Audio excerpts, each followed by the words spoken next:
Assalamualaikum warahmatullahi wabarakatuh. Alhamdulillahirabbil alamin. Pada kesempatan yang baik ini, perkenalkan saya Nurul Hidayati dari STAI Al-Hikmah Jakarta, Prodi PAI 1B, akan menjelaskan materi Sejarah dan Sumber Hukum Ajaran Akhlak pada mata kuliah Akhlak Tasawuf.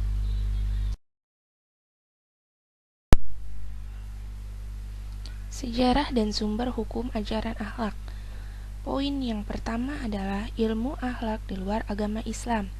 Nah, hal itu ada poin-poinnya lagi. Yang pertama, perkembangan akhlak pada zaman Yunani. Yang kedua, perkembangan akhlak pada agama Nasrani. Yang ketiga adalah akhlak pada bangsa Romawi. Yang keempat, akhlak pada bangsa Arab sebelum Islam. Poin yang kedua, ilmu akhlak pada agama Islam. Yang ketiga, ilmu akhlak pada zaman baru. Yang keempat, sumber hukum ajaran akhlak. Akhlak di luar agama Islam. Perkembangan akhlak pada zaman Yunani. Pertumbuhan dan perkembangan ilmu akhlak pada bangsa Yunani baru terjadi setelah munculnya apa yang disebut sophistician, yaitu orang-orang yang bijaksana pada abad 500 sampai 450 sebelum Masehi. Sebelum itu, para filosof Yunani kuno tidak banyak membincangkan mengenai akhlak karena perhatiannya tercurah pada penyelidikan mengenai alam. Dasar yang digunakan para pemikir Yunani dalam membangun ilmu akhlak adalah pikiran filsafat tentang manusia atau pemikiran tentang manusia. Akhlak yang mereka bangun lebih bersifat filosofis, yaitu filsafat yang tertumpu pada kajian secara mendalam terhadap potensi kejiwaan yang terdapat dalam diri manusia atau bersifat antroposentris, dan mengesankan bahwa masalah adalah akhlak suatu yang fitri, yang akan ada dengannya manusia itu sendiri, dengan adanya manusia itu sendiri, dan hasil yang dapat adalah ilmu akhlak yang berdasarkan pada logika murni. Karena manusia secara fitrah telah dibekali dengan potensi bertuhan, beragama, dan cenderung pada kebaikan, di samping juga memiliki kecenderungan pada keburukan. Ada beberapa ahli filosof. Yang pertama adalah Socrates pada abad 469 sampai 399 sebelum Masehi. Socrates dipandang sebagai perintis ilmu akhlak Yunani yang pertama. Dia berpendapat bahwa akhlak dan bentuk pola hubungan itu tidak akan menjadi benar kecuali bila didasarkan ilmu, sehingga berpendapat bahwa keutamaan atau akhlak itu adalah ilmu. Yang kedua ada Cynics dan Sirenis pada tahun 444 sampai 370 sebelum Masehi. Ia menyatakan bahwa Tuhan dibersihkan dari segala kebutuhan, dan sebaik-baiknya adalah yang memiliki perangai ketuhanan. Dengan akhlak ketuhanan ini, seseorang berusaha meminimalisasi kebutuhan terhadap dunia, rela menerima apa adanya, suka menanggung penderitaan, tidak suka akan kemewahan, menjauhi kelezatan, dan tidak peduli dengan cercaan orang lain. Yang terpenting, dia memelihara dengan akhlak yang mulia. Yang ketiga ada Plato pada abad 427 sampai 347 sebelum Masehi. Plato berpendapat bahwa mengenai akhlak didasarkan teori model atau paradigma yang menyatakan bahwa di balik alam ini ada atau alam-alam ideal, sebagai contoh alam yang konkret. Yang terakhir adalah Aristoteles pada abad 394 sampai 322 sebelum Masehi. Aristoteles berpendapat tentang akhlak, yaitu tujuan akhir yang dikehendaki manusia dalam semua tindakannya adalah bahagia. Jalan yang mencapai kebahagiaan adalah mempergunakan akal dengan sebaik-baiknya. Sebagaimana tadi, Plato, Aristoteles juga dikenakan sebagai pembawa teori pertengahan.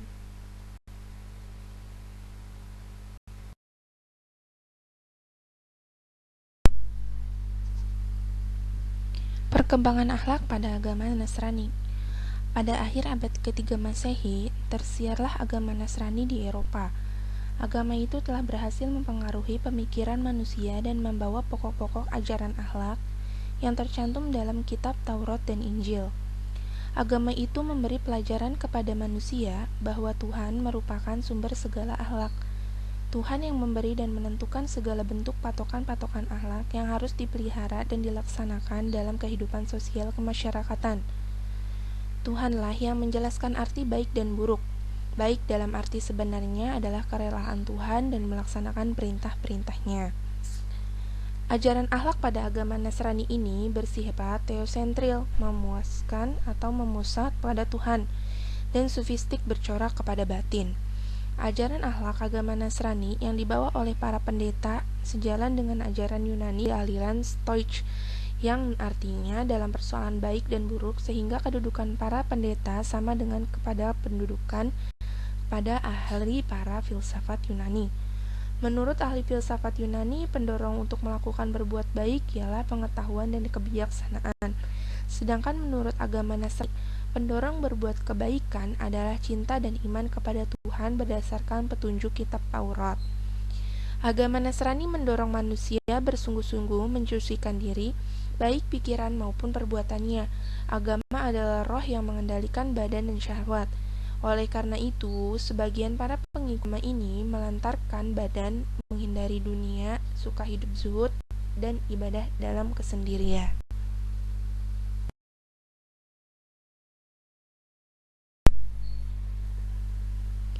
Akhlak pada bangsa Romawi atau abad pertengahan.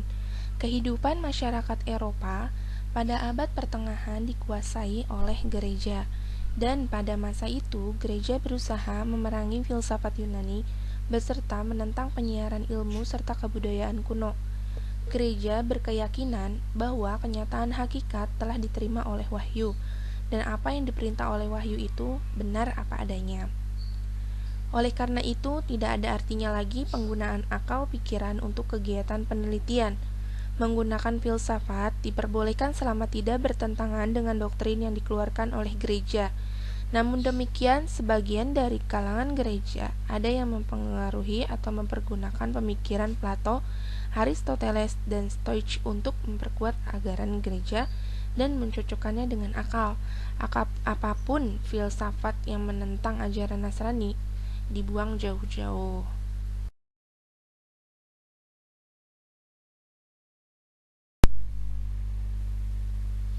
Akhlak pada bangsa Arab sebelum Islam.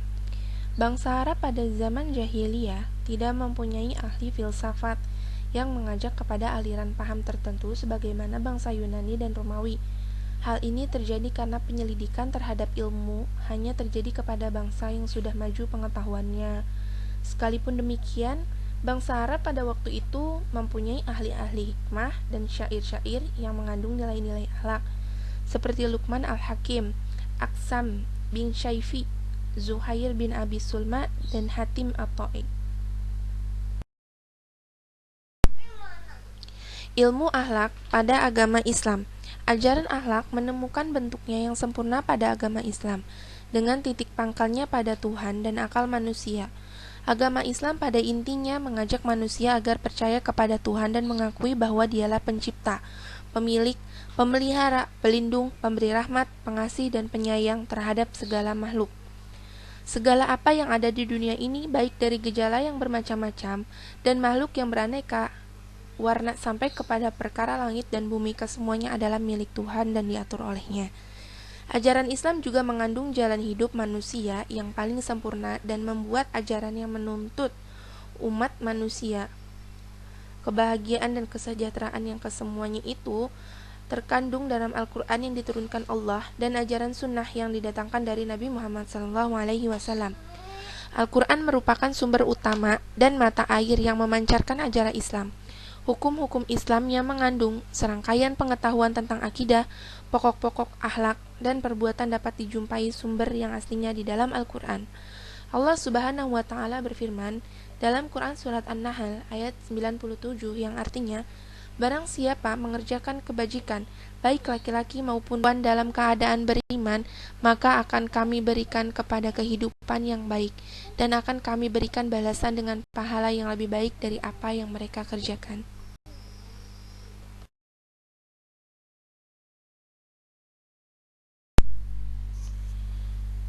Selanjutnya, akhlak pada zaman baru.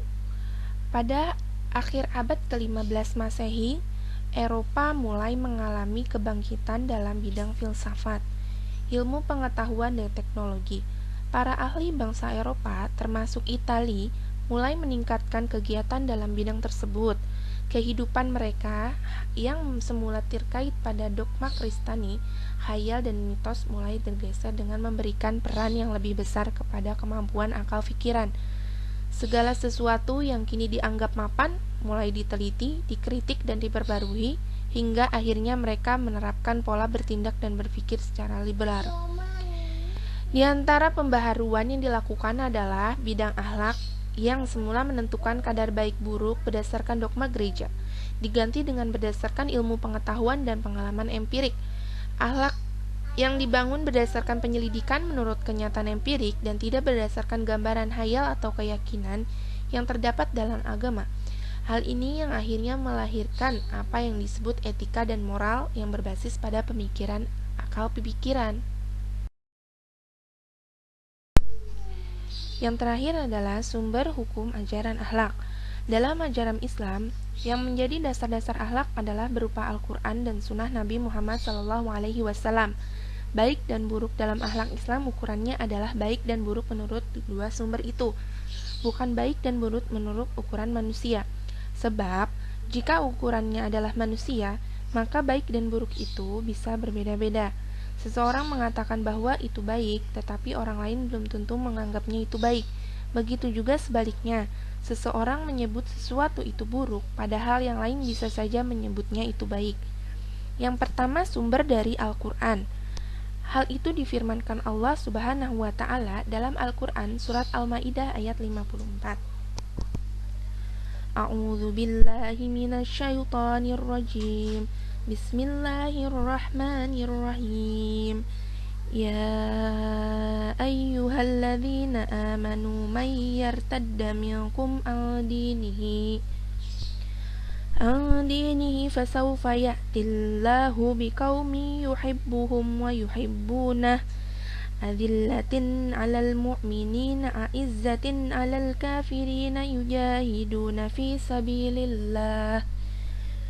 sabilillahi wa la yakhafuna lawmata la'im dzalika fadlullahi yu'tihi man yasha' wallahu wasi'un 'alim. Shadaqallahul azim. Yang artinya, hai orang-orang yang beriman, barang siapa di antara kamu yang murtad dari agamanya, maka kelak Allah akan mendatangkan sesuatu kaum yang Allah mencintai mereka dan mereka pun mencintainya, yang bersifat lemah lembut terhadap orang yang mukmin, yang bersifat keras kepada seseorang yang kafir, yang berjihad di jalan Allah, dan yang tidak takut kepada celaan orang yang suka mencela. Itulah karunia Allah, diberikan kepada siapa yang dikehendakinya, dan Allah maha luas pemberiannya lagi maha mengetahui. Al-Quran surat Al-Maidah ayat 54. Yang kedua adalah sumber dari hadis. Istilah akhlak yang dikaitkan dengan al-hadis memang ada dasarnya. Ada beberapa kutipan al-hadis secara eksplisit menyinggung istilah akhlak sebagai berikut. Istilah tasawuf di dalam hadis justru dikenal dengan istilah ihsan. Contohnya hadis berikut. Ta'budallahu kanaka tarahu fa illam takun tarahu fa innahu yarak, yang artinya, hendaklah engkau beribadah kepada Allah seakan-akan engkau melihatnya.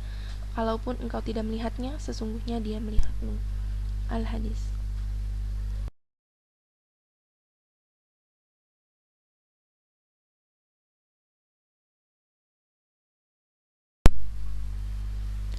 Demikian paparan presentasi saya kali ini. Lebih kurangnya saya mohon maaf yang sebesar-besarnya. Wabillahi taufiq wal hidayah. Wassalamualaikum warahmatullahi wabarakatuh.